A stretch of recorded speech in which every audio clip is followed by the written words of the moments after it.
When a desperate single dad sells his prized car to save his daughter's life, he never expects the mysterious billionaire who buys it to return with the keys, the car, and a note that says, "This was never yours to lose." Before we dive in, hit that subscribe button and drop a comment. Where in the world are you watching from? The low rumble of the engine echoed through the quiet streets of Maple Ridge as Daniel Reed guided his '68 Mustang down the stretch of road that curved along the river.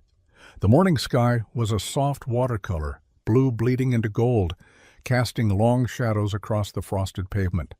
He didn't usually take this route to work, but today wasn't about routine. Today was about goodbye. The Mustang had been with him longer than most things in his life. He still remembered the first time he saw it, rusted, half-covered in a tarp, sitting in his uncle's barn like a forgotten relic. He and Lauren had spent weekends restoring it, laughing over scraped knuckles and greasy pizza, listening to classic rock and mapping out a life that never quite unfolded the way they'd planned. It had been their project, their escape, their future on four wheels. And now it was the last piece of her he hadn't let go. Daniel shifted gears, the familiar pull of the engine steady beneath his hands.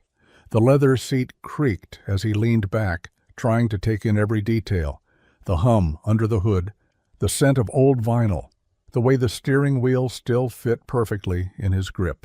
He passed the old diner where he and Lauren had taken Lily for chocolate chip pancakes on Sunday mornings.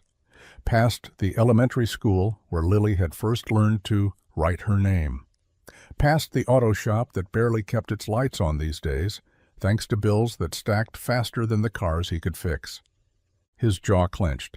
It wasn't just a car, it was history.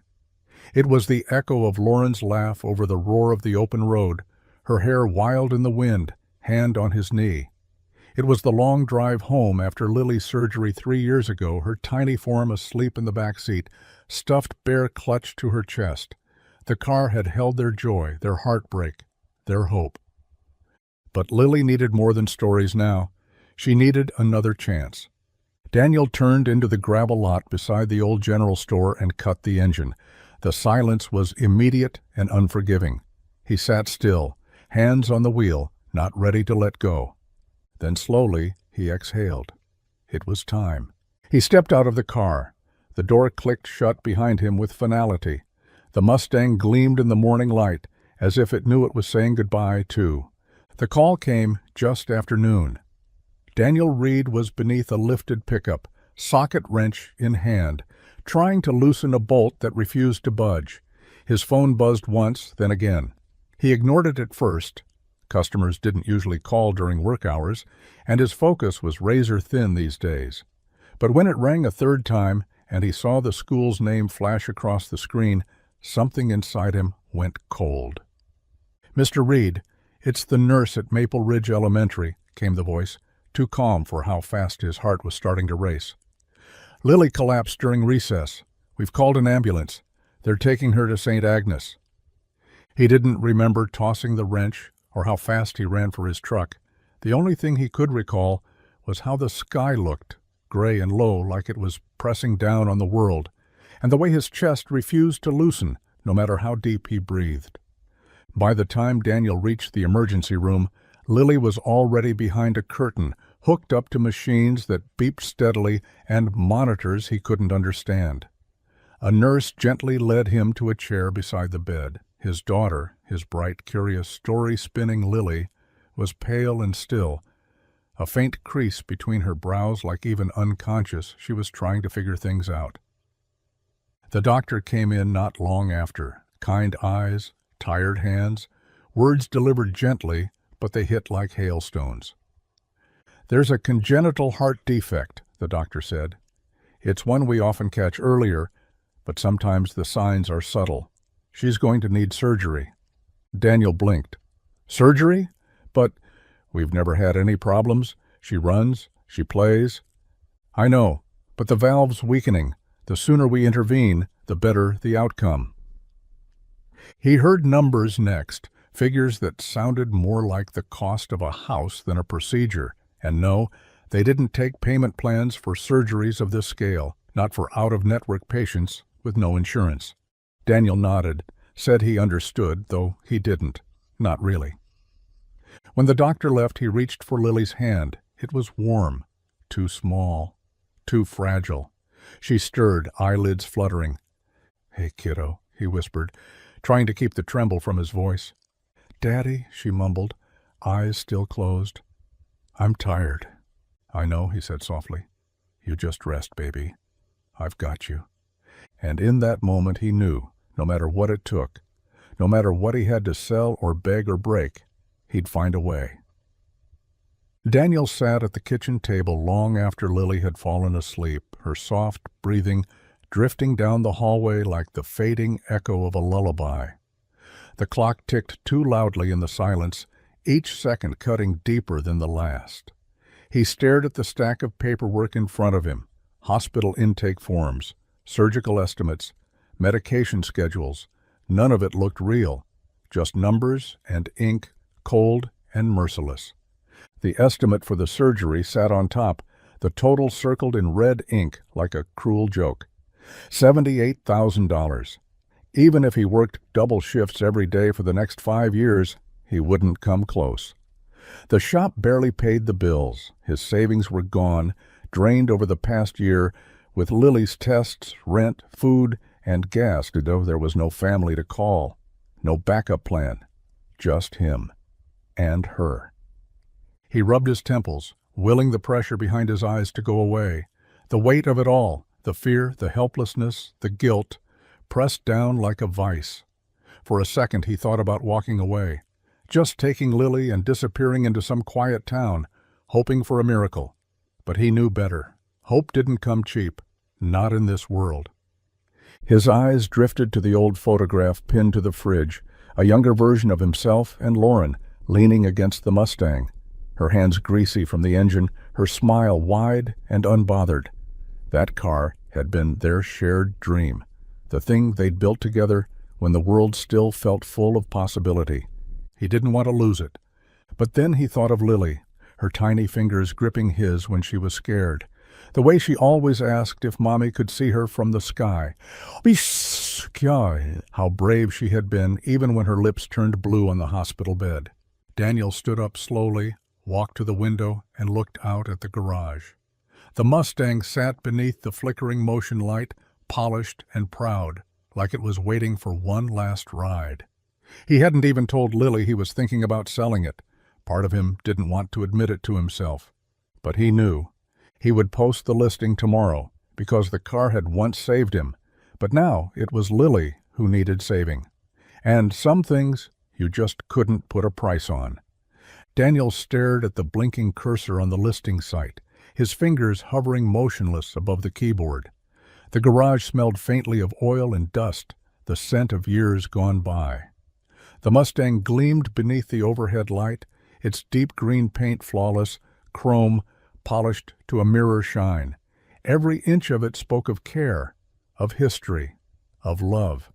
But none of that mattered now, not in the way that Lily's heartbeat did. He took a breath, steadying the lump in his throat, and began to type.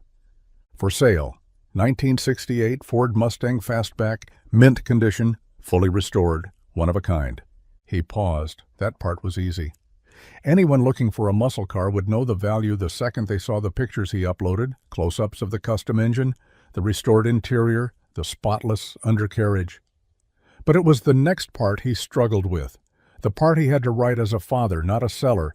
I'm not just selling a car. I'm selling the thing I've held on to the longest because my daughter needs a surgery I can't afford. She's 7. Her name is Lily, and she's my whole world. This Mustang was built by my late wife and me. It's priceless to me. But she would want me to do this.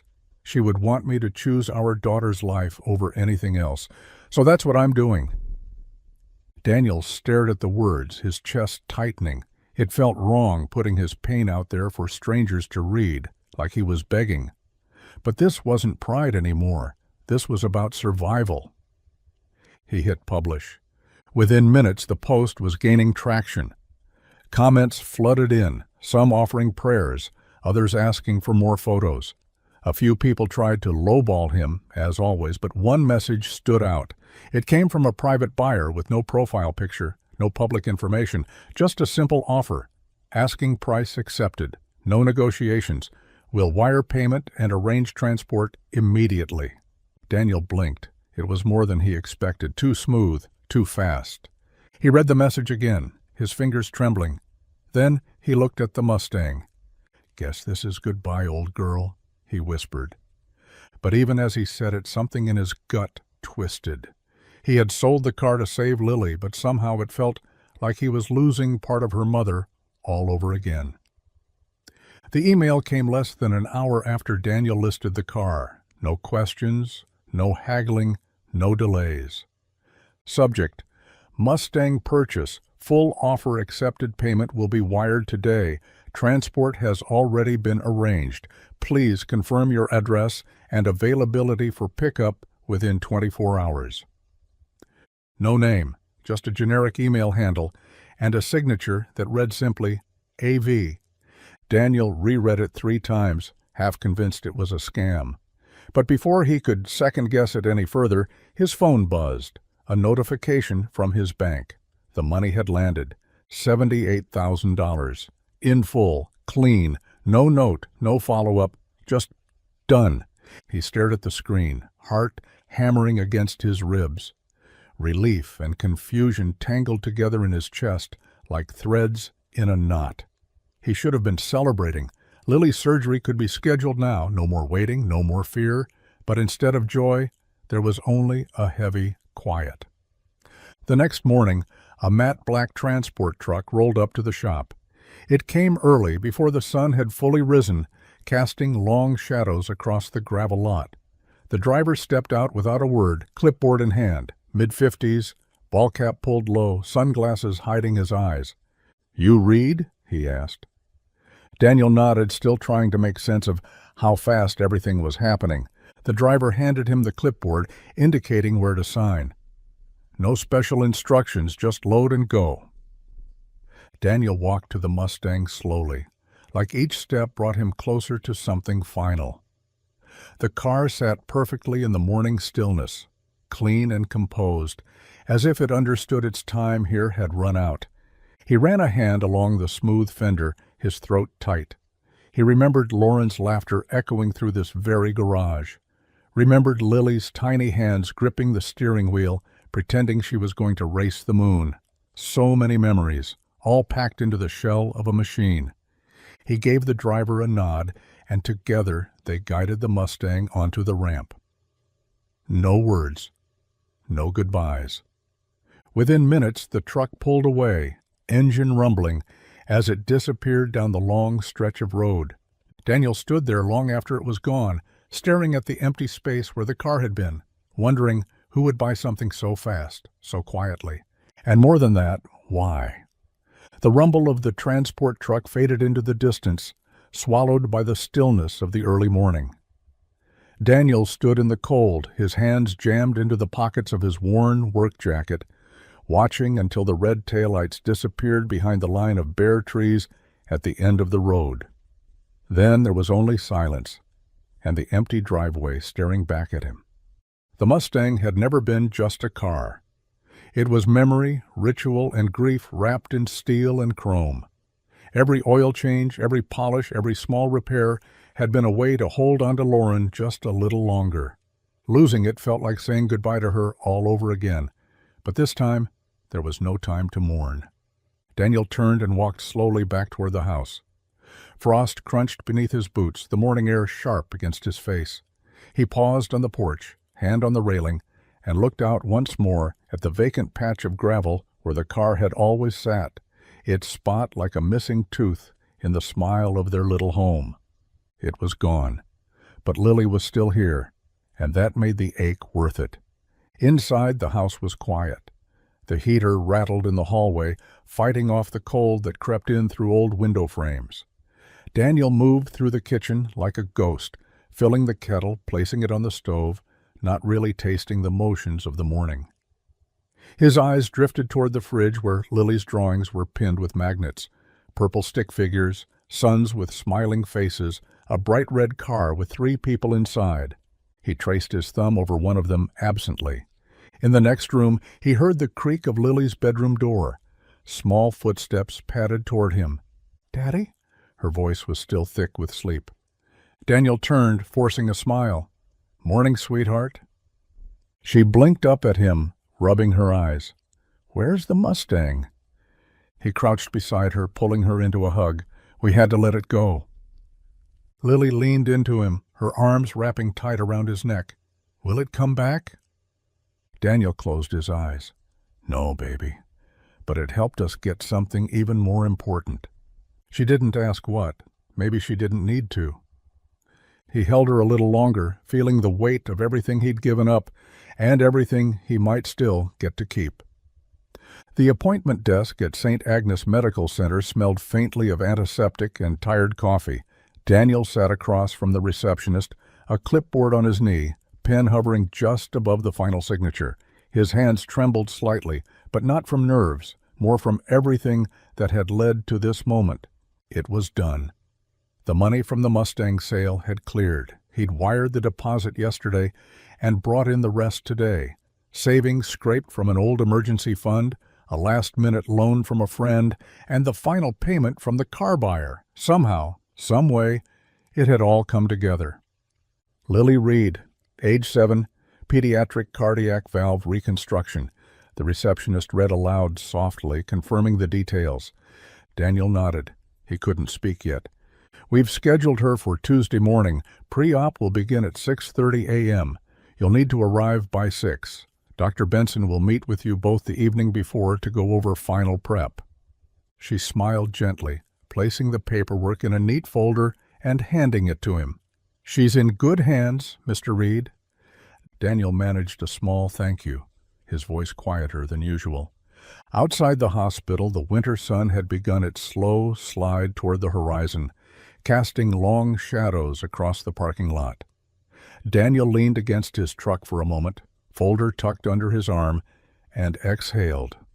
A long, broken breath.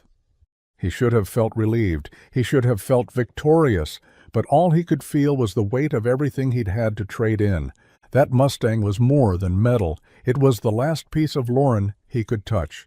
Selling it had been like cutting away the final tether to the life they'd once built together. And now, with Lily's surgery just days away, the fear was still there. The what-ifs. The shadows that followed every smile she gave him, every "I'm fine," she said, when he knew she wasn't. Back home, Lily was sitting at the kitchen table, coloring with a quiet intensity. She looked up as he walked in. "Did you get the doctor stuff done?" she asked. He nodded and kissed the top of her head. "Yeah, we're all set." Lily smiled and held up her drawing. It was the two of them standing beneath a big, bright heart. Daniel stared at it for a long moment, the corners of his mouth lifting, even as his eyes stung. He didn't know what the next few days would bring, but he knew one thing with absolute certainty: she was worth everything. The hospital room was dim and quiet, lit only by the soft amber glow of a wall sconce and the rhythmic pulse of the heart monitor beside the bed. The sounds, steady beeps, the hiss of oxygen, the occasional muffled announcement from the hallway, had faded into background noise, replaced by the rise and fall of Daniel's voice as he told another story, just for her. Lily lay curled beneath the thin hospital blanket, her eyelids heavy, fingers loosely wrapped around the edge of her stuffed giraffe. Tubes ran from her wrist, tape holding the IV secure, but her grip on that worn plush toy hadn't loosened once since they arrived. Daniel sat beside her, hunched slightly forward in the too small chair, elbows on his knees. His voice was low, warm, worn at the edges. "So they drove straight into the desert," he said, "you and me, in our old Mustang, chasing the biggest sunset the sky's ever seen. The whole road ahead was glowing orange, and we didn't have a map, just stars to follow." Lily's lips curled faintly. "Was I driving?" "You bet," he said, brushing her hair gently from her forehead. "Feet barely touched the pedals, but you had sunglasses on and a juice box in the cup holder. Coolest driver the desert's ever seen." She giggled sleepily, the sound soft and precious. Daniel swallowed hard and leaned closer. And after we outran the sun, we stopped on a hill to look at the stars. There were so many we couldn't even count them, but we tried. You made up names for them like Twinkie and Bob, and one that looked like a dancing giraffe. "Like Gerald?" she mumbled, clutching the stuffed animal tighter. "Exactly like Gerald." She was quiet for a moment, then whispered, "Will we go there someday? For real?" Daniel nodded, blinking against the sting behind his eyes. "We will, kiddo. Soon as you're better. We'll drive somewhere where the sky doesn't end, where there's no hospital, no machines. Just you, me, and the open road." Lily's eyes fluttered closed, a smile still faint on her lips. As her breathing deepened and the heart monitor kept its steady rhythm, Daniel sat in silence, his hand in hers, his promise still hanging in the air like a whispered prayer. He didn't know how to fix everything, but he knew how to dream, and for her, that would always be enough. The world had finally gone still. It was just past midnight when Daniel stirred on the couch, his neck stiff from sleeping upright, a threadbare quilt draped over his shoulders. The television was still on, some late-night documentary playing at a low murmur, but he hadn't been watching it. Not really. He'd just been existing in that numb, exhausted space between relief and recovery. Lily was home. She was sleeping peacefully in her bed for the first time since the hospital, her chest rising and falling in that slow, steady rhythm that had become Daniel's new favorite sound. The surgery was over. She was going to be okay, but peace hadn't settled yet, not fully. Maybe it would take time, or maybe it was just that too much had been lost in the process. A sudden knock broke the silence, sharp, singular, unmistakable. Daniel blinked, sat upright. His heart thudded as he glanced at the clock, 12:03 a.m. He stood slowly, careful not to wake Lily, and moved toward the front door. The porch light was still burned out, casting the world outside in shadow. Another knock didn't come. He opened the door. The street was empty. No cars, no footsteps.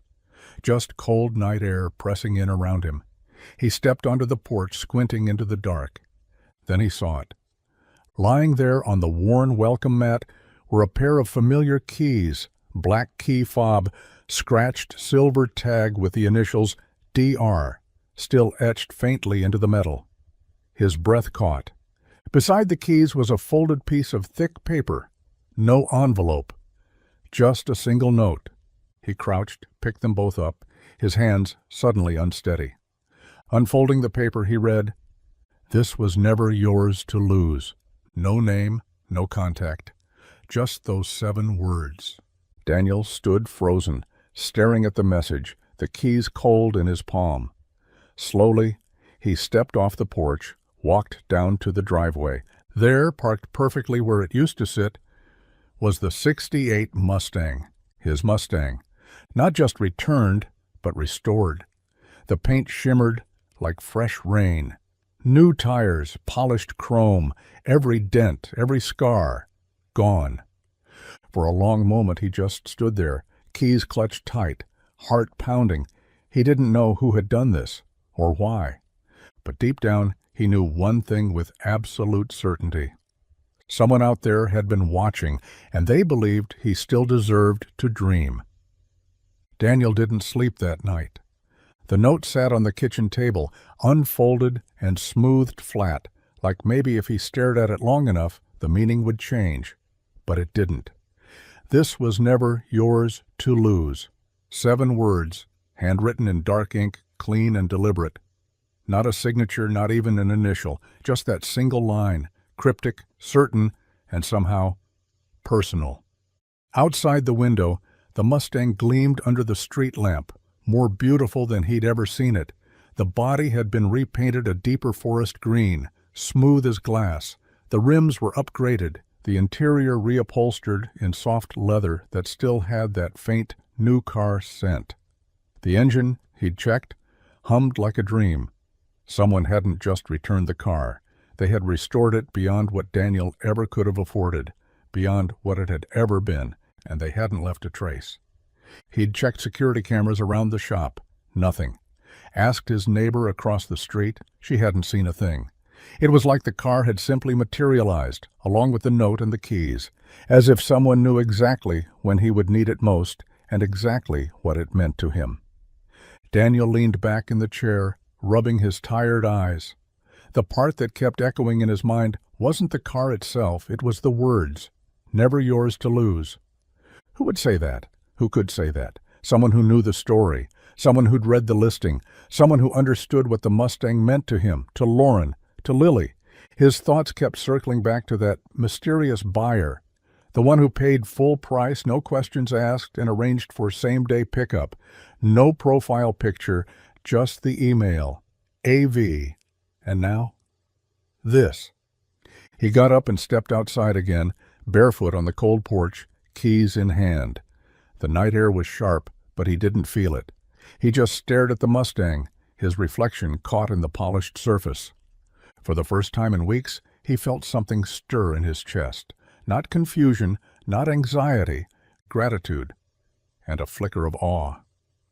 Whoever had done this hadn't just returned a car, they'd returned hope. Daniel didn't do subtle well, especially when his world had just been turned upside down. By morning, the Mustang sat exactly where it had been the day he sold it, its emerald sheen catching the first light like a dream reborn. But Daniel wasn't dreaming. He'd woken up 3 times in the night to check. Sure, he'd imagined the whole thing. Each time it was still there, real as the ache in his chest. Now, coffee in hand and nerves stretched tight, he sat at the shop's front desk, clicking through emails and transaction records, retracing every step of the sale. There had to be something. A name, an address, anything. But there wasn't. The buyer's email led nowhere. A burner. He tried messaging back. No response. He checked the payment transaction. Funds wired through a blind trust. No personal information. No linked institution that led to a human being. Just numbers and corporate shielding. The transport company that picked up the car had been contracted through a third-party broker. Daniel called them next, pacing the length of the shop with the phone pressed to his ear. The dispatcher on the line was polite but firm. "I'm sorry, Mr. Reed, that job was booked anonymously. We don't have permission to share the client's details." "You don't understand," Daniel said, pushing back the panic rising in his throat. "This isn't about me chasing someone down. They returned the car, upgraded, restored. They left no name, just a note." There was a pause on the other end. Then, "People don't usually give things back, Mr. Reed." "Yeah," Daniel said softly. "I know." He hung up, staring out the garage's open bay door at the Mustang. The sun was hitting it just right, sparkling across the hood like it belonged in a showroom. Whoever had done this hadn't wanted to be found. That much was clear. But why? Why buy a car for $78,000 only to return it without a word? Why make it better? Why now? Daniel rubbed his jaw, frustration simmering under the surface. He didn't like mysteries. He didn't like debts he didn't understand. But this wasn't just mystery. It felt intentional, deliberate. Someone out there had seen him, had seen Lily, and they weren't finished, not yet. High above the noise and movement of the city, nestled in a penthouse wrapped in glass and silence, Alexandra Vale stared out at the skyline with a cup of untouched tea in her hand. Morning sunlight poured through the windows, painting the floor in gold, but she didn't move. She rarely did in moments like this. Stillness had become her rhythm, quiet her preferred company. The notification had come through a few days ago, a flagged alert from one of her private filters that scanned for automotive auctions across the country. She wasn't looking to buy, not really. Cars had been her father's thing, not hers. But she kept the alerts live anyway. Some habits didn't break even after death. The subject line had caught her eye first.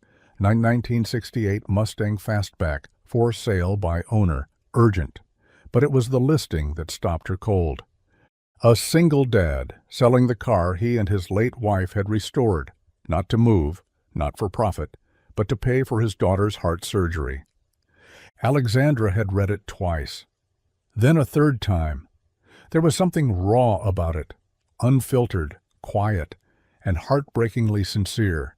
No GoFundMe link, no charity pitch, just a man with grease under his nails and desperation in his words. She could have clicked away. She had before. Instead, she sent the wire. No questions, no delay. The Mustang was picked up that same day and transported directly to her private auto restoration partner in Illinois. She gave them one instruction: return it better than it ever was, quietly. The tea had long gone cold in her hand. A knock came at the study door. "Miss Vale?" Her assistant, Nina, stood hesitantly in the doorway. "The Mustang has been delivered, as instructed." Alexandra nodded once, slowly. "Anything else?" Nina asked. Alexandra looked back out the window, her voice soft but firm. "Not yet." She hadn't expected the note to stir so much. She hadn't expected the ache in her chest when she read the line about the little girl with the red lunchbox and the father who gave up everything.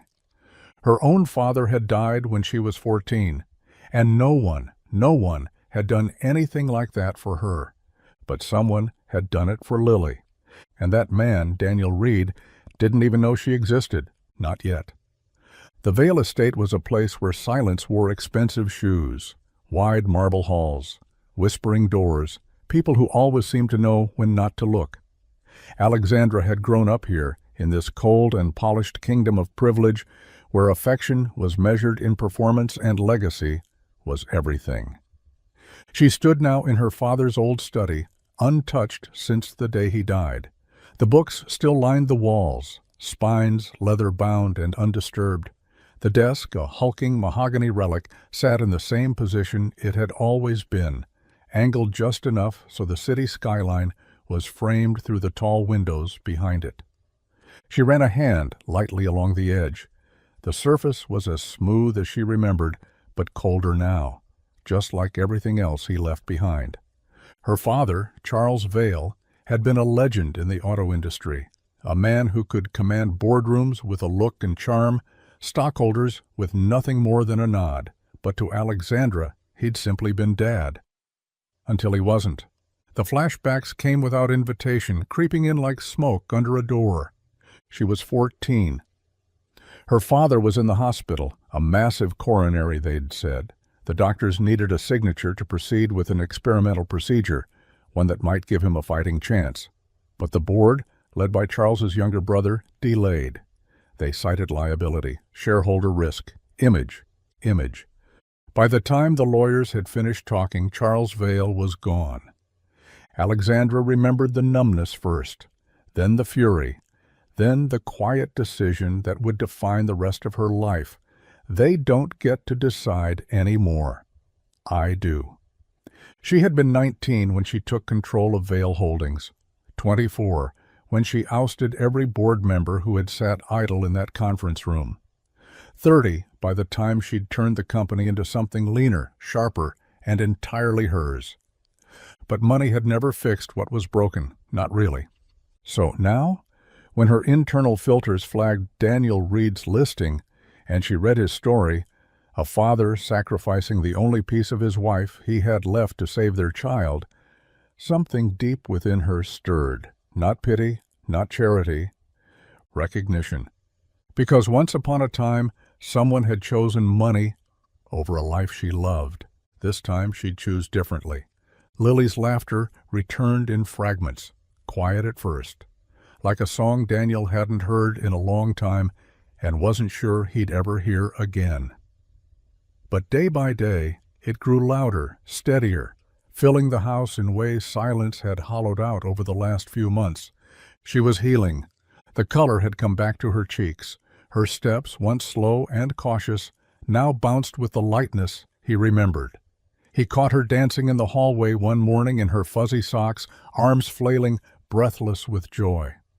Daniel stood at the end of the hall, watching from the doorway, one hand on the frame, trying to swallow the lump in his throat. It wasn't just that she was getting better, it was that she'd come so close to not. Some nights he still woke up panicked, heart pounding, until he remembered she was here, alive, just down the hall. He would listen to her soft breathing through the baby monitor he still hadn't taken down, needing the proof, needing the reminder that the nightmare had passed. But not everything was at peace. The Mustang still sat in the driveway, untouched since it had returned. Daniel hadn't even taken it for a drive. Every time he looked at it, something inside him twisted. Gratitude, yes, but also unease. Questions unanswered. Who had sent it back? Why him? Why like this? The note was still tucked into the drawer beside his bed. This was never yours to lose. He'd read it a dozen times, maybe more, and while Lily's recovery gave him all the reason in the world to be happy, the mystery behind that act of kindness lingered like a shadow in the back of his mind. He tried to let it go, told himself it didn't matter. What mattered was that his daughter was okay, that the surgery had gone well, that the bills had been paid, that they'd made it through. But some part of him couldn't rest, because someone out there had seen his pain, known what the car meant, and answered it not with pity, but with something else entirely. Mercy, grace, maybe even something like love. And Daniel Reed wasn't the kind of man to leave a debt like that unanswered. It started with the envelope. Daniel found it tucked in the crack of the mailbox one chilly Saturday morning, right as the frost was beginning to melt off the lawn. No return address, no stamp, just his name, printed in careful black ink across the front. Inside, folded in thirds, was a check. 1 month's rent exactly, not a penny more or less. No note, no signature. He stared at it for a long time, standing there on the porch with the cold seeping through his socks, the envelope hanging loosely in one hand. He'd just caught up with the hospital payments. Things were tight, but he was managing. Still, this made things breathe easier, but it didn't stop there. The next morning, there was a knock on the door. When Daniel opened it, no one was there, just a brown paper bag on the welcome mat, filled with fresh groceries. Not just the basics either. Strawberries, whole grain bread, Lily's favorite brand of apple juice, even the exact mac and cheese with the bunny on the box she always asked for, the one Daniel rarely bought anymore because it cost more than the generic brand. He stepped onto the porch, looked left, then right. Nothing but wind and early sun. Then, the third thing. That evening, after Lily had fallen asleep curled beside him on the couch, he noticed a box on the kitchen counter that hadn't been there before. At first he thought maybe he'd picked it up earlier and forgotten, but when he opened it, his breath caught. It was the doll. The doll. The one Lily had circled in the back of the holiday catalog months ago, the one with the stethoscope and the hospital scrubs, and the little heart monitor that actually beeped, the one she had pointed to and said, "If I get that, I'll name her Hope." He hadn't been able to buy it then. He'd promised her someday, and now here it was, waiting. No tag, no card, just quietly, impossibly, there. Daniel sat down at the table, the doll in his lap, and stared out the window at the Mustang in the driveway. Someone was watching, not from afar, not idly. Whoever it was, they knew, they saw them, and they were helping in ways Daniel couldn't explain or repay yet.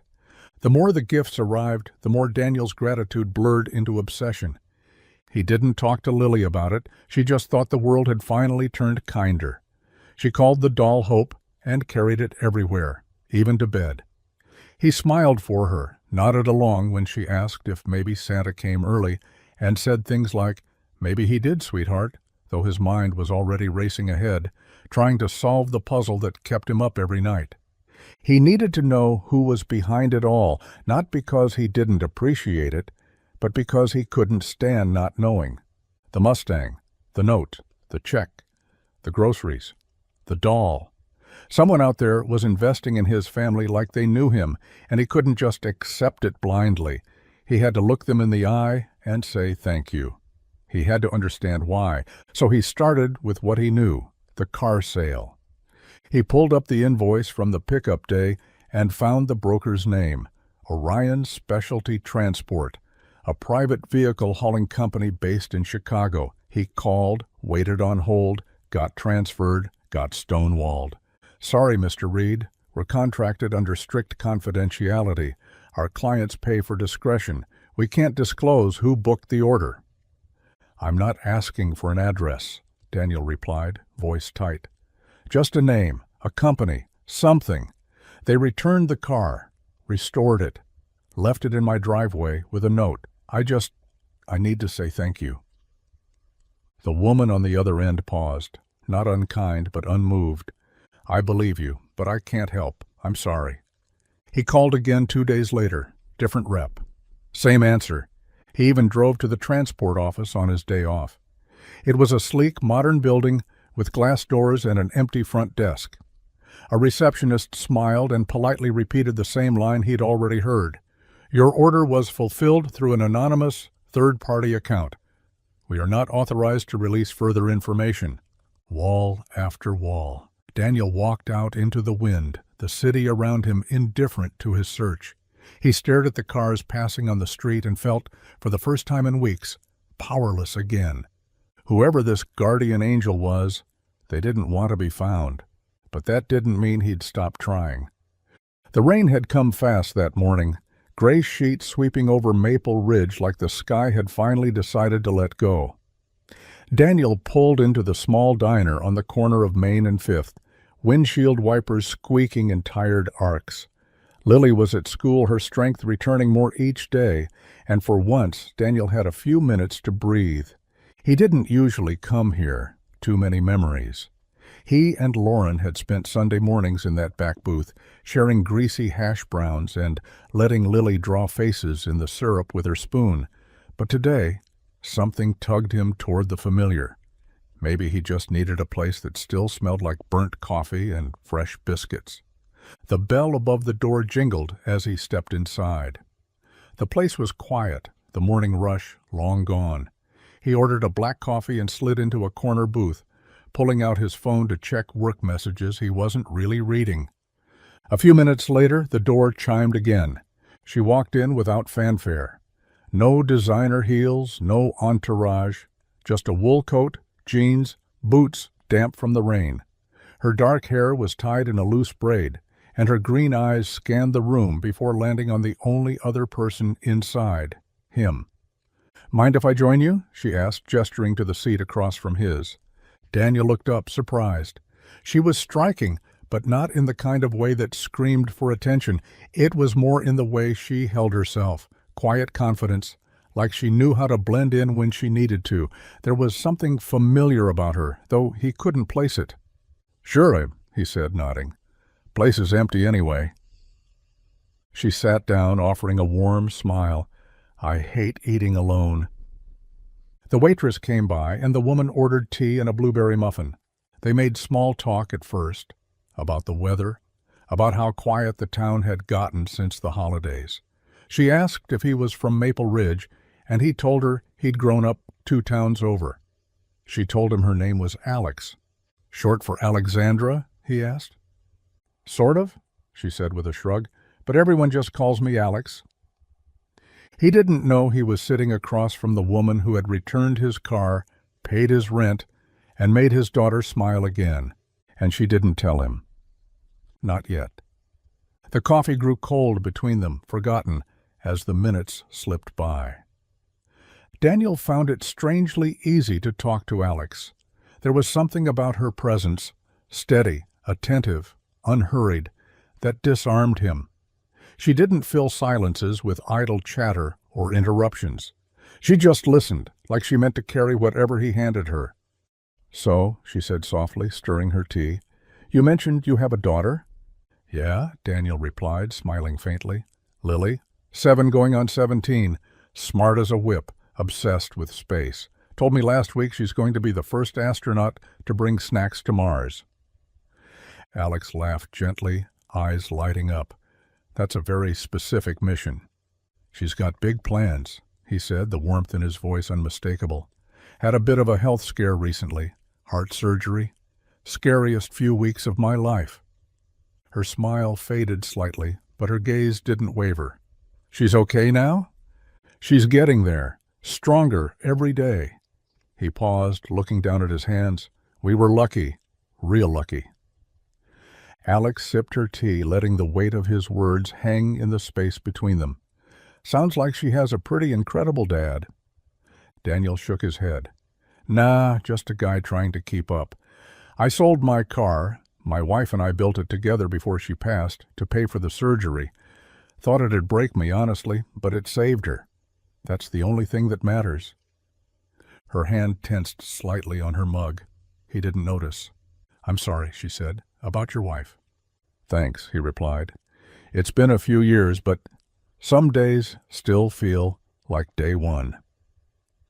They sat quietly for a moment, the rain ticking softly against the diner windows. What about you? He asked finally, looking at her over the rim of his coffee cup. Family? Alex smiled, small and practiced. Not anymore. Something flickered behind her eyes, something that made Daniel instinctively pull back. He didn't push. Work keeps me busy, she added quickly, tucking a strand of hair behind her ear. And I move around a lot. He nodded. Sometimes being a stranger has its perks. She tilted her head. You don't seem like the kind of guy who stays a stranger for long. Daniel gave a modest smile. Maybe, but there's something to be said for quiet corners and blueberry muffins.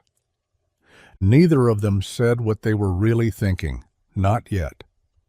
But for two people with secrets stitched into the seams of their lives, the silence between them felt oddly safe. It was late afternoon when Daniel walked through the front door, shrugging off the chill that had settled into the February air. The scent of grilled cheese lingered faintly, and the soft hum of Lily's favorite cartoon drifted from the living room. It was the kind of quiet, normal moment he'd missed more than he'd realized. "Hey, Bug," he called out, stepping into the kitchen. Lily popped her head up from the small art table he'd set by the window, her cheeks smudged with faint streaks of purple marker. "Hi, Daddy. I made something."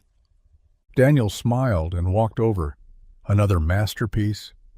She held up the drawing proudly, gripping it with both hands. The paper was full of vibrant colors, crayon lines slightly wobbly but filled with intention. He recognized the familiar shape of the Mustang, green with oversized wheels, sitting in front of what appeared to be their house. But it was the two stick figures beside it that made his smile falter. One was unmistakably him, broad shoulders, messy hair, his name scribbled above in purple. The second was a woman, long dark hair, green eyes colored in with care, a blue coat, and a big smile. In her hand she held a heart.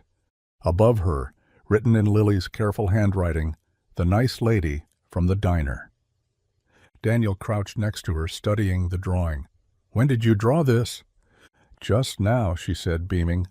"I saw her with you. She gave me a muffin and said I had pretty hair." His breath caught. He hadn't seen Alex speak to Lily. Not at the diner, not outside, not anywhere. But clearly, she had.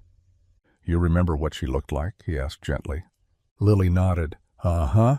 She looked like a princess, not the glitter kind, the smart kind." Daniel stared at the drawing, a knot tightening in his chest. The hair, the coat, the eyes, all too precise for a quick encounter. Something clicked.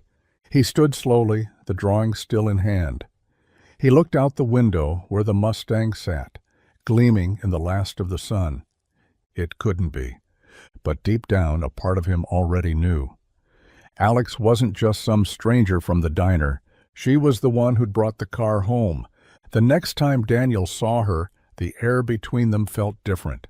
It was late afternoon when he spotted her walking out of the bookstore across from the hardware shop, hair tied back, hands tucked into the pockets of a navy coat, head bowed slightly against the wind. She looked the same, calm, quiet. But to Daniel, everything about her had changed. He crossed the street without thinking, the drawing Lily had made still folded in the inside pocket of his jacket.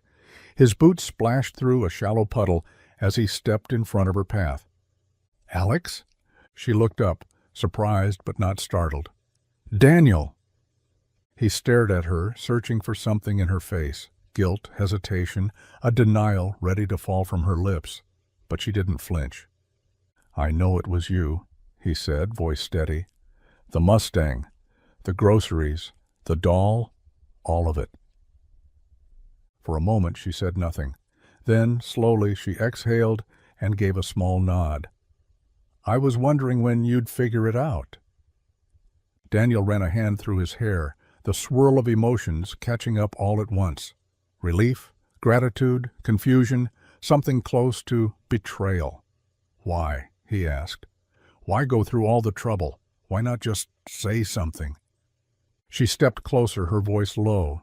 "Because I didn't do it to be thanked, and I wasn't sure if I could explain it in a way that didn't sound strange." "Try me." Alexandra paused, then reached into her coat pocket and pulled out a card, a sleek, matte black business card with silver lettering, Alexandra Vale, Vale Holdings. Daniel's brow furrowed as recognition hit. "Vale? The auto company?" She nodded. "My father built it. I inherited it.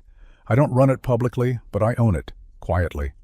He stared at her, struggling to connect the dots. "You're a billionaire." "Technically." He took a step back, the words hardening a little. "So what? Was I just a charity case to you?" Her expression didn't change, but her voice turned sharp with emotion. "No, you were a reminder." "Of what?" Alexandra met his eyes. "Of what it looks like when someone chooses love over everything else." Daniel didn't know what to say. Gratitude sat heavy in his chest, but so did suspicion. What did someone like her want from someone like him? And yet, part of him knew she hadn't come to take anything. She'd come to give. Still, the question lingered between them like smoke. What now? They ended up sitting on a park bench just down the street from the diner, the same one where they'd first shared coffee and a conversation wrapped in quiet lies. Now there were no distractions, just the wind threading through the bare trees, the distant sound of kids playing somewhere behind them, and the weight of everything unsaid. Daniel sat forward, elbows on his knees, staring at the ground. Alexandra sat beside him, composed as ever, but her fingers fidgeted in her lap, twisting the edge of her glove. "I don't get it," he finally said, breaking the silence. His voice was calm, but beneath it ran a deep undercurrent of something raw. "People like you don't just drop out of the sky to rescue people like me. You don't pay off strangers' bills and return their cars like some kind of fairy tale." Alexandra didn't speak right away.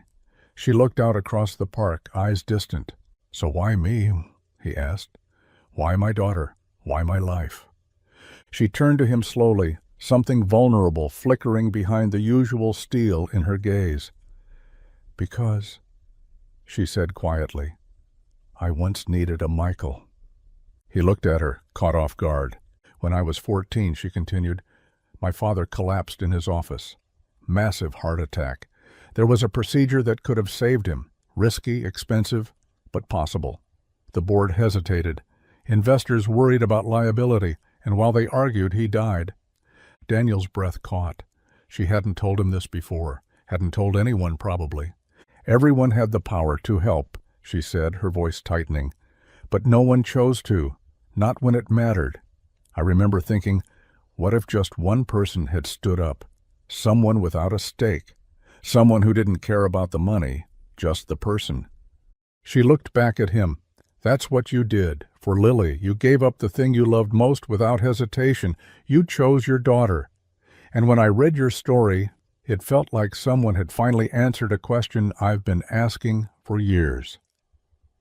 Daniel was quiet, the world narrowing to the space between them. "I didn't do it to fix your life," Alexandra said. "I did it because people like you deserve a world where someone says yes." He swallowed hard. "And now what? What happens next?"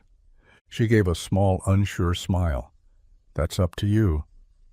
The strange thing about healing, Daniel found, was how quiet it was. There were no fireworks, no dramatic turning points, just slow, steady moments that stitched themselves together when you weren't looking.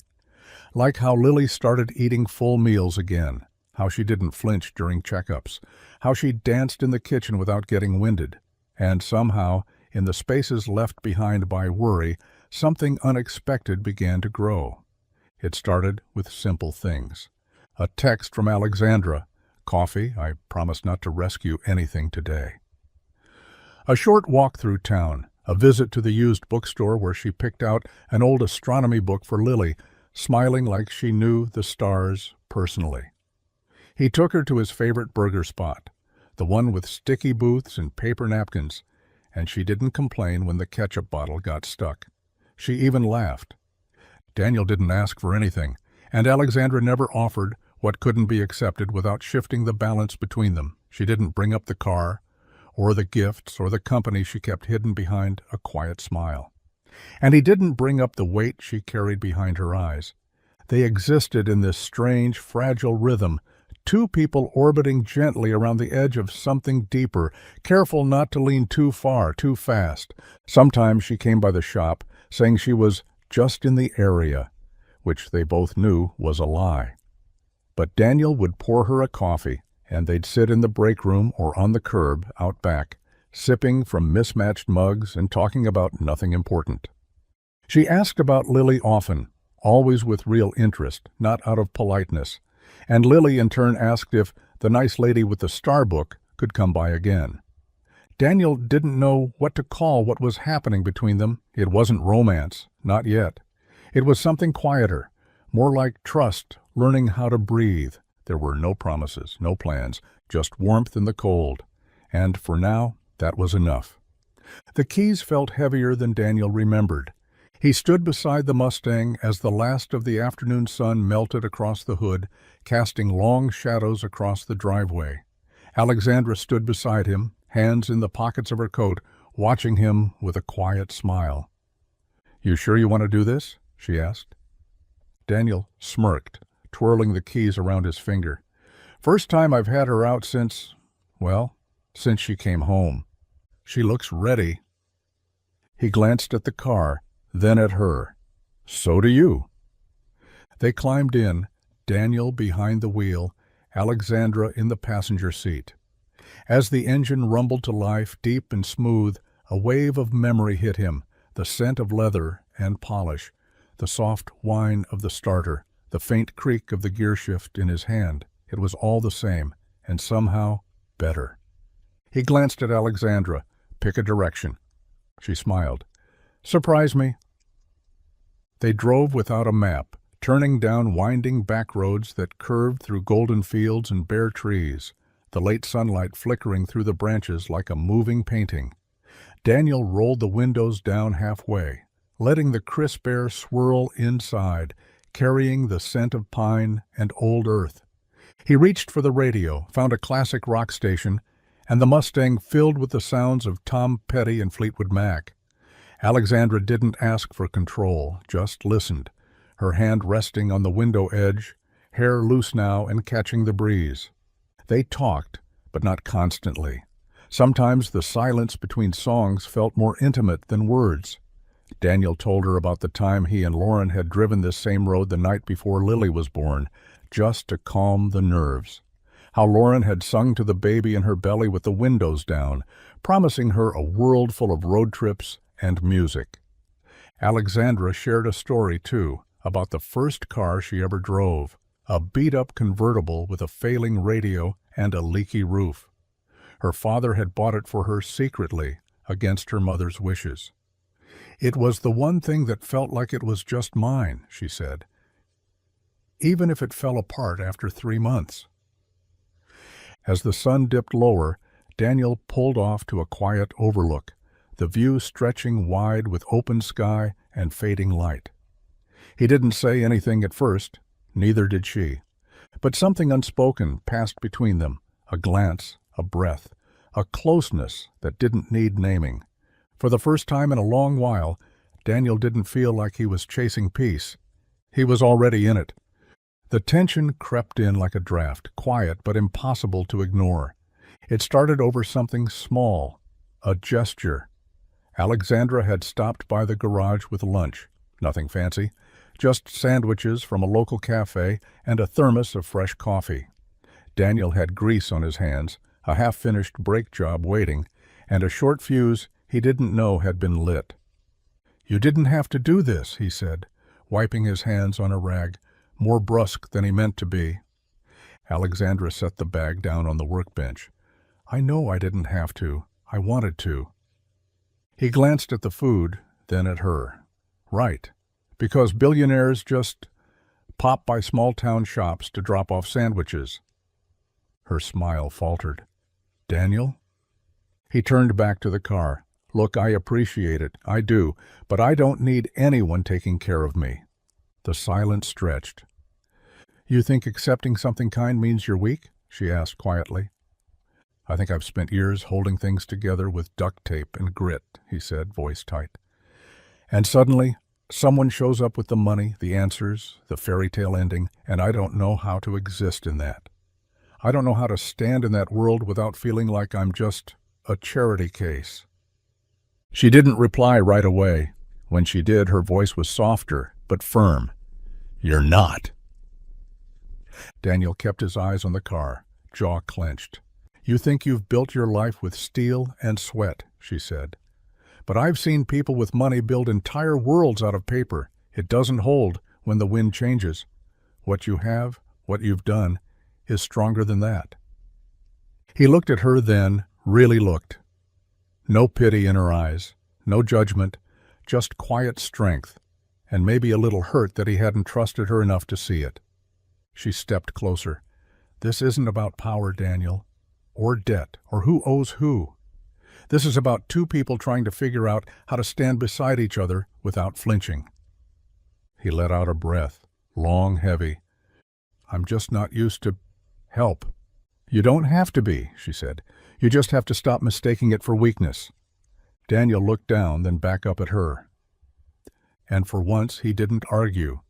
The rain had rolled in by mid-afternoon, soft and steady, the kind that whispered against the windows and made the tools in the garage feel colder in Daniel's hands.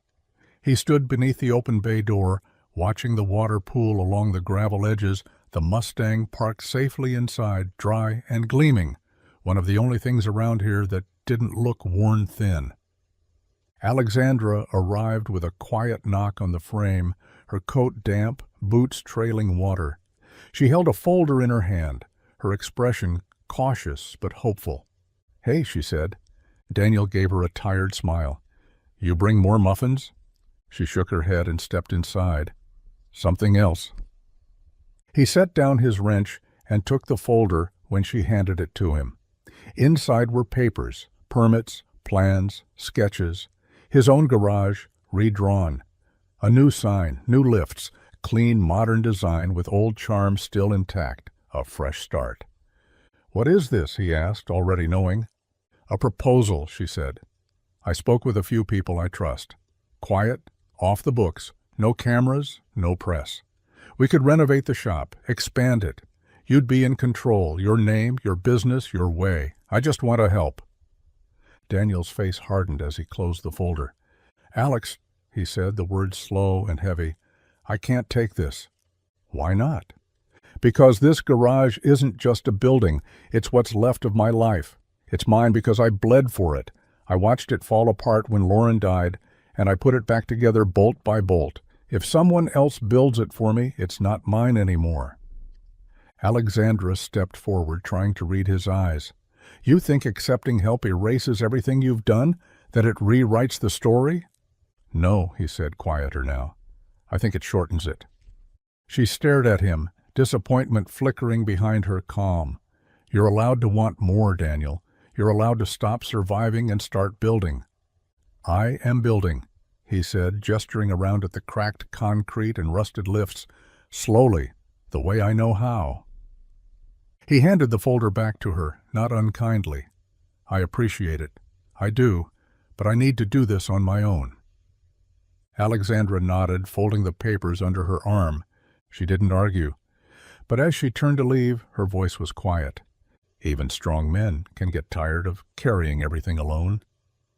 Daniel stood in the doorway long after she left, watching the rain fall harder, and wondering if maybe she was right.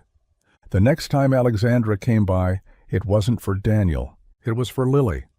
She arrived in the afternoon with a book under one arm, an illustrated guide to the solar system, and a small tin of lemon cookies tucked under the other. Lily met her at the door with a grin wide enough to swallow the sky. "Miss Alex!" she squealed, wrapping her arms around Alexandra's waist before Daniel could even say hello. Alexandra laughed softly, crouching to her level. "I brought snacks and stars." Lily practically pulled her inside, already chattering about the moon phases and her science project and how Gerald the giraffe was now officially a Martian explorer. Daniel stood in the doorway, arms crossed, watching them. He wanted to be annoyed, wanted to remind himself of the distance he'd asked for, but all he could do was listen. An hour passed, then two, the house filled with a soft rustle of pages, laughter, and Lily's excited explanations about constellations that didn't exist but probably should. Daniel wandered into the kitchen to clean up and found himself pausing in the hallway, listening. Lily's voice was quieter now, her usual brightness softened with a trace of something heavier. "Miss Alex, can I ask you something?" "Of course," Alexandra replied. There was a beat of silence. Then, "Do you think you could help Daddy smile again?" Alexandra didn't answer right away. Daniel leaned forward slightly, heart caught in his throat. "He used to smile all the time," Lily continued, "when Mommy was here, when we worked on the car together, but now it's like he smiles with his mouth, but not his eyes." Daniel gripped the doorway. Alexandra's voice came, warm and steady. "I think your daddy is still learning how to smile again. It takes time, Lily. But maybe he just needs a little help remembering." Later that evening, after Lily had fallen asleep mid-sentence with a star chart clutched in her hand, Daniel walked Alexandra to the door. The air between them was softer than it had been in days.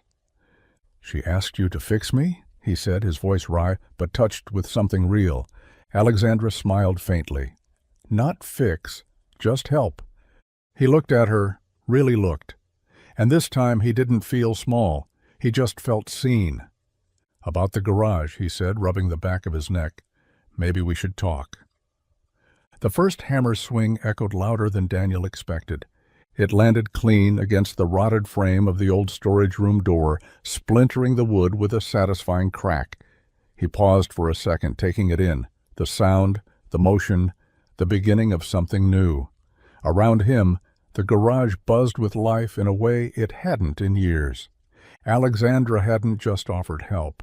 She'd brought a plan, and she hadn't brought it alone. Word had spread fast through Maple Ridge, as it always did. One day, Daniel's garage was the same sagging building folks drove past without a second glance. The next, it was a construction site filled with the sound of drills, hammers, laughter, and hope. She'd hired local. Every roofer, carpenter, electrician, men and women Daniel had gone to school with, fixed cars for, traded favors with. She didn't swoop in with a big corporate crew. She brought the town with her. And they showed up. Lenny from the lumberyard supplied the new beams at a discount. Maria, whose husband Daniel had once fixed a busted alternator for free, painted the new signs. Even the high school shop teacher brought in students after class, letting them help under supervision, real experience, real work. Daniel moved through it all with sleeves rolled and heart steady. He didn't hide behind pride this time. He worked alongside them. Every nail he drove felt like letting go of something he didn't need anymore. Every tile laid was a new brick in the foundation of not just a business, but a future. The garage kept its bones, same footprint, same layout, but it was brighter now. Clean steel lifts, new tools, a waiting area with real chairs instead of mismatched plastic stools. But the old coffee machine still sat in the corner, humming like always, and people started coming by. Not just for repairs, but to watch, to talk, to be part of something that felt somehow like theirs, too. Daniel stood beside Alexandra one evening as the sun dipped low, casting long golden beams through the wide-open bay doors. Workers packed up for the day. Lily ran through the lot with Gerald in one hand and a popsicle in the other. He looked at Alexandra. "You didn't just help me rebuild a garage." She smiled, brushing dust off her coat. "No," she said. "We rebuilt a place where people remember they're not alone." And for the first time in years, Daniel believed it. It didn't take long for the whispers to start. Maple Ridge was a town where everyone knew everyone, or thought they did. So when Daniel Reed's long, struggling garage suddenly became the talk of Main Street, renovated, buzzing, alive, the questions began pouring in faster than fresh oil through a funnel, and they all pointed in one direction: the woman. "Who is she really?" murmured the waitress at the diner. "Friend of the family?" asked a customer at the parts store. "I heard she's some kind of tech mogul, secret investor type." "No one helps like that unless they want something." The comments weren't mean, not exactly, but they scraped at something inside Daniel that hadn't fully healed. He'd spent years scraping by, building a life with his hands, his name, and the kind of stubborn grit people in this town respected. Now they looked at him like he was part of a mystery, one he didn't fully understand himself.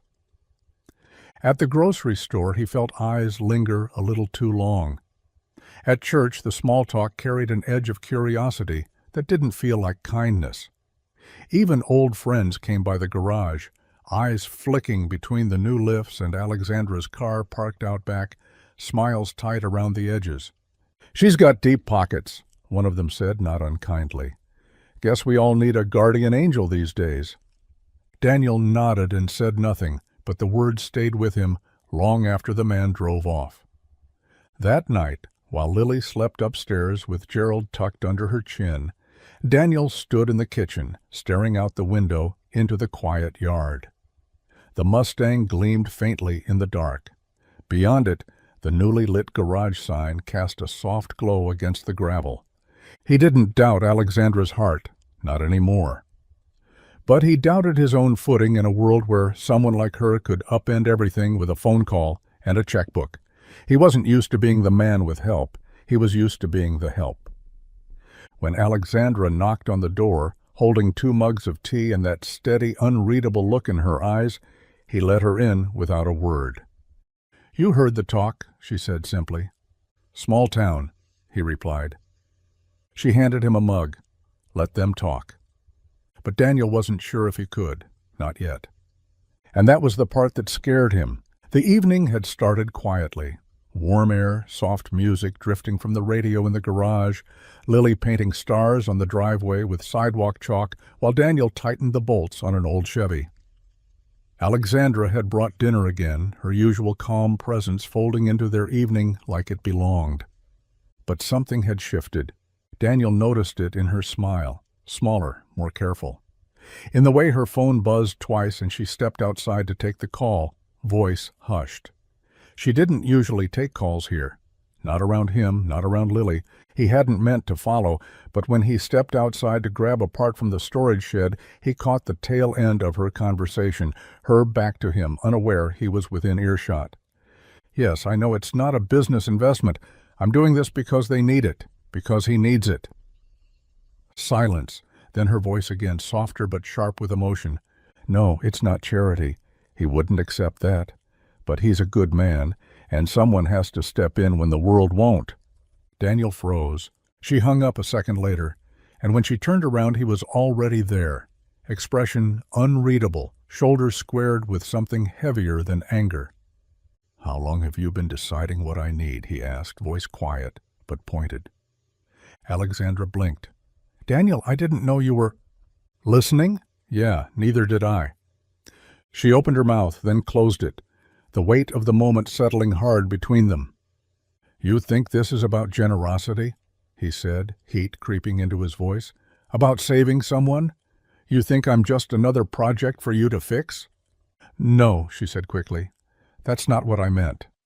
But it's what you said." Her expression cracked. "I was trying to help." "I didn't ask for a lifeline," Daniel snapped. "You talk about needing someone like me, but now I'm just some feel-good cause that makes you feel less guilty about the world you live in." "That's not fair," she whispered. "Neither is any of this." He turned away before he said something worse. Alexandra stood there for a moment, breath caught in her throat, then quietly walked to her car and drove away. Lily's chalk stars faded in the twilight as Daniel stood alone in the driveway, the silence pressing in heavier than any storm. It arrived in a folded piece of pink construction paper slipped into a manila envelope addressed in careful, wobbly handwriting, to Miss Alex, from Lily Reed. Daniel found it on the kitchen table 2 days after Alexandra stopped coming by. Lily had been quiet that morning, unusually focused, her crayon spread across the table, tongue peeking out of the corner of her mouth the way it always did when she was deep in thought. He hadn't asked what she was working on, just gave her space.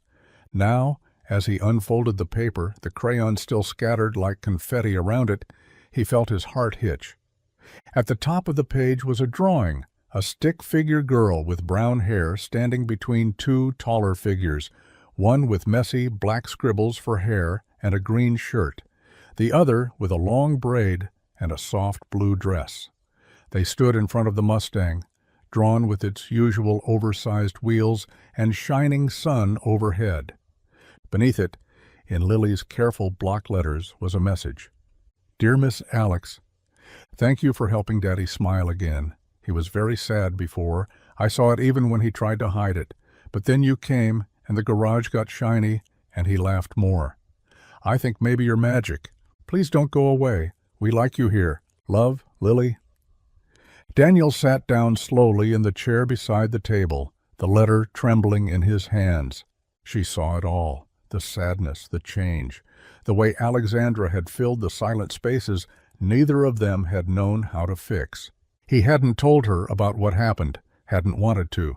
But children are sharper than we give them credit for. Lily hadn't needed to hear the fight. She'd felt the loss.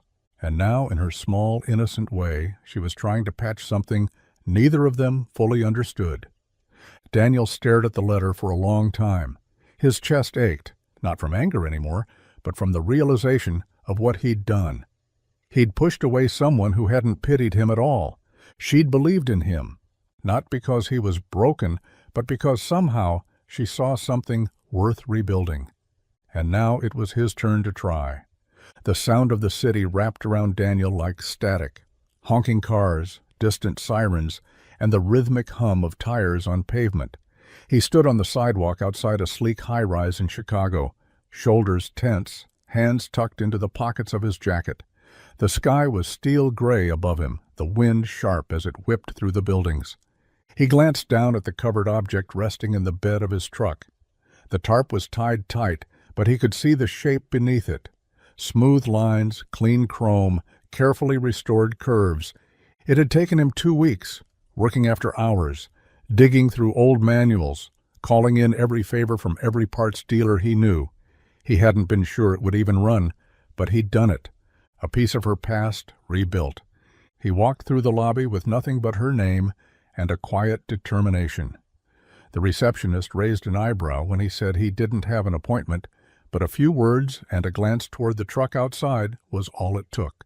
The woman made a call, then another. 10 minutes later, Alexandra stepped off the elevator into the marble-floored lobby. She paused when she saw him, expression unreadable. Daniel didn't speak, not at first. He simply held out the small, polished gearshift knob, restored, engraved, the initials CV, shining like they'd never been tarnished. Her father's. Alexandra stared at it, something flickering in her eyes. Where did you get this? You told me he had a convertible, Daniel said, voice quiet. Said it only lasted 3 months. She nodded slowly, eyes never leaving the gearshift. Well, he added, managing a small smile, it's ready to go another 30 years now. Figured it was time someone gave something back to you for once. She took the knob with careful hands as if it might shatter. Her fingers closed around it, and for a long moment neither of them said anything. I'm sorry, Daniel said finally, not for needing you, for not knowing how to say I did. Alexandra looked up, and the guarded edges of her face softened. You didn't have to say it. He nodded, breath catching. I think I do now. Outside, beneath the gray sky, her father's old car waited, reborn, just like them. The night was quiet, the kind of quiet that wrapped around you like a blanket, soft, warm, honest. Above them, the stars stretched endlessly across the dark sky, unbothered by the world below. The garage stood behind them, humming gently with the afterglow of life, fresh paint, laughter echoing from earlier in the day, and the faint scent of motor oil clinging to the air like memory. Daniel and Alexandra stood side by side, hands intertwined, fingers laced in a silence that needed no words. The Mustang sat nearby, its hood still warm from an evening drive. Beside it, her father's old convertible gleamed under the starlight, newly restored and full of stories waiting to be written.